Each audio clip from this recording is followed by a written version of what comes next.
When my husband and I first brought our puppy Vigo home, Vigo was such a little gremlin. He was so bitey and he was so whiny and barky, and he was just such an unpleasant puppy to be around.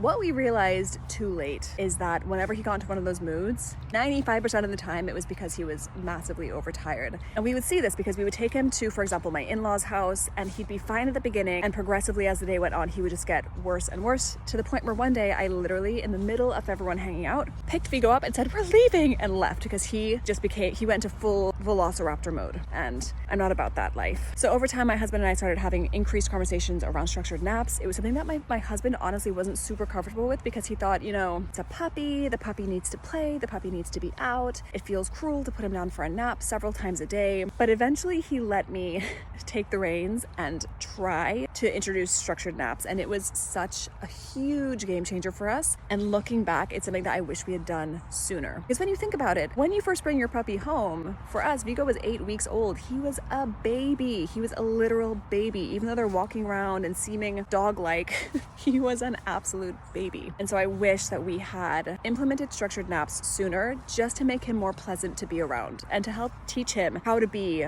a good member of the family. If I had my time again, this is what I think our routine would have looked like, especially in those first few months when puppies need more sleep than probably you would even expect. Here's what our routine would look like. We would wake up, I would take him to go potty, and then I'd put him back in his crate.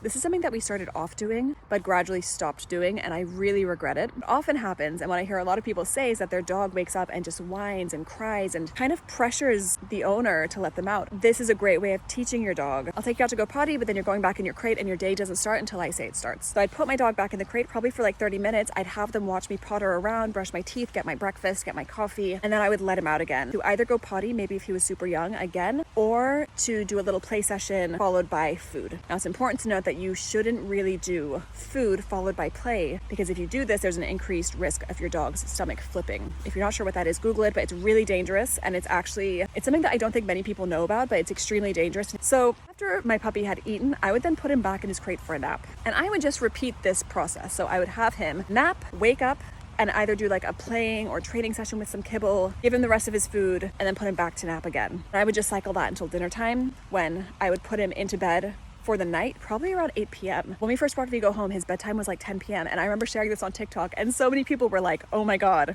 I have to put my dog to bed at 7 p.m. otherwise I will lose my sanity." And again, coming back to the point that they are babies, I wish that we had put him to bed earlier. It's amazing the power of sleep on a puppy's impulse control and propensity to bite and be a little gremlin. We saw such a big difference when Vigo was well rested compared to when he had been awake for hours and super busy and super active. The more he slept, the more pleasant he was. So if you are in that boat and you have a little land shark / velociraptor who's driving you nuts, especially in witching hour, think about introducing these structured naps. And honestly, at this point, I usually put him into his crate to nap, and he falls asleep like that. It's almost like I better understand now when he's exhausted and when he needs to just have his space to fall asleep. Now you might ask, "Liz, my dog sleeps in his X-Pen on the couch.